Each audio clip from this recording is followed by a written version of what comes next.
Alors, si je te parle de puissance d'incarnation, de charge karmique et de solidité intérieure, est-ce que ça te parle?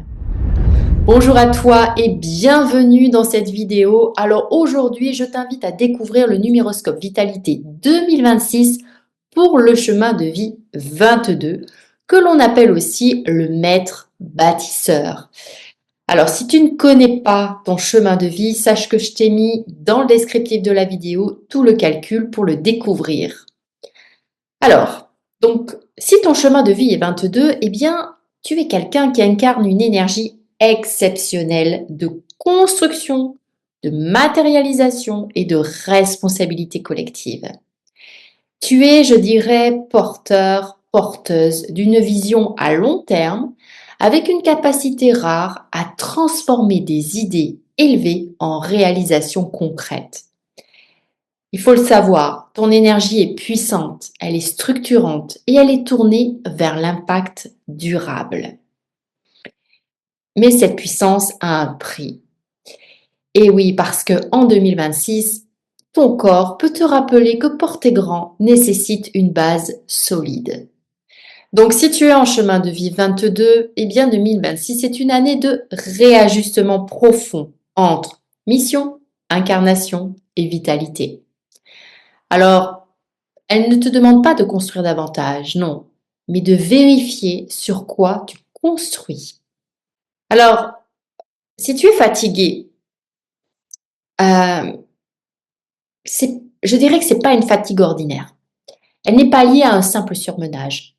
Elle est souvent liée à une charge karmique et transgénérationnelle lourde, à un sentiment, je dirais, inconscient du devoir, de responsabilité excessive ou de pression intérieure constante. Tu peux avoir l'impression de devoir tenir, réussir, accomplir quelque chose de grand, parfois sans même savoir pourquoi. Et en 2026, eh bien, cette pression peut s'exprimer dans le corps. Alors comment? Eh bien, par une fatigue profonde et persistante, par des tensions au niveau du dos, au niveau des jambes, au niveau de tes articulations, mais également sous forme de sensation d'écrasement ou de lourdeur, ou bien d'un épuisement moral, malgré une force intérieure indestructible. Alors, rassure-toi, ce ne sont pas des signes de faiblesse, ce sont des alertes qui sont liées à l'incarnation. Tu sais, ton chemin, le chemin de vie 22, est ici pour bâtir dans la matière. Et pour cela, le corps devient un outil central. Donc, en 2026, ton corps te demande d'être respecté comme le pilier de ta mission. Physiquement, euh, tu vas être en 2026 souvent sensible à la structure, c'est-à-dire tout ce qui est os, articulation, colonne vertébrale, jambes. Et quand la pression va être trop forte, eh bien le corps peut se rigidifier, peut se fatiguer ou s'alourdir. Et puis sur le plan émotionnel, tu peux porter des charges qui ne t'appartiennent pas entièrement, comme par exemple des charges de loyauté familiale, de mémoire transgénérationnelle, de sacrifice, de devoir ou de survie, peuvent peser lourdement sur ta vitalité, donc attention. Donc en 2026, ta vitalité dépendra de ta capacité à déposer ce qui n'est pas aligné avec ta mission réelle. Tout ce que tu construis par obligation, par peur ou par loyauté inconsciente t'épuise. Quand tu es de chemin de vie 22, et en fait tu retrouves ton énergie lorsque tu construis à partir de la justesse et non de la pression. Et spirituellement, ça va être une année clé pour justement réconcilier le ciel et la terre. Tu n'es pas ici pour porter seul, tu es ici pour incarner une vision. Mais cette vision doit s'appuyer sur un corps qui est solide, qui est reposé, qui est enraciné. Donc ton énergie va se régénérer lorsque tu respectes ton rythme corporel, lorsque tu ralentis sans culpabilité, lorsque tu poses des fondations stables avant d'agir, lorsque par exemple tu délègues ce qui n'est pas essentiel, ou alors lorsque tu travailles consciemment sur les mémoires de devoirs et de sacrifices. Alors attention, parce que quand on est sur un chemin de vie 22 comme toi, eh bien on peut parfois confondre responsabilité et lourdeur. Parce qu'en 2026, la leçon est claire. La vraie solidité n'est pas la rigidité, mais dans l'équilibre. Donc, sur le plan émotionnel, tu es invité à reconnaître que tu n'as pas à sauver, à réparer ou porter le monde. Non, ta mission n'est pas de t'épuiser pour construire quelque chose de durable. Elle est de bâtir à partir d'un alignement intérieur profond.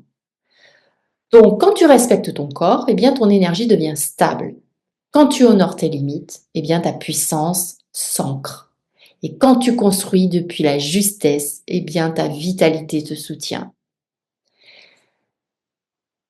Donc, 2026, pour toi qui es en chemin de vie 22, n'est pas une année pour forcer, c'est une année pour renforcer les fondations. Et ce que tu bâtiras demain dépend directement de la manière dont tu prends soin de toi aujourd'hui. Donc si ce que je viens de te partager résonne en toi, et c'est peut-être que certaines fatigues, certaines douleurs ou blocages sont liés à des charges karmiques ou transgénérationnelles. Comme je te disais aussi à des loyautés qui peuvent être invisibles ou à une mission portée trop lourdement. Donc si tu ressens l'appel d'aller plus loin, sache que je propose des formations, des ateliers en numérologie qui t'accompagnent pour comprendre et libérer les liens entre le corps, la maladie, le karma, l'héritage familial et le chemin de vie. Tout ça, bien sûr, dans une approche holistique, incarnée et profonde. Je te mets de toute façon tous les liens en description, si cela t'intéresse. Alors, conclusion. Qu'est-ce qu'on pourrait dire en conclusion? Qu'est-ce qu'il faut réellement retenir pour cette année 2026 par rapport à ta vitalité? Eh bien, déjà, prends soin de tes fondations. Honore ton corps. Parce que quand tu construis depuis l'équilibre, eh bien, ta puissance devient durable et ta mission peut s'incarner pleinement. Voilà, donc j'espère que tu y vois maintenant beaucoup plus clair pour aller vers ta quête du bonheur en 2026. En attendant, je t'invite à liker si tu as aimé cette vidéo, à t'abonner et à partager également. Et je te dis à très bientôt pour d'autres vidéos que tu découvriras durant cette année 2026, des tas de vidéos que je vais faire par rapport justement à ton chemin pour te permettre de développer euh, tes aptitudes personnelles, spirituelles, émotionnelles durant toute l'année 2026. Alors je te dis à très bientôt. Ciao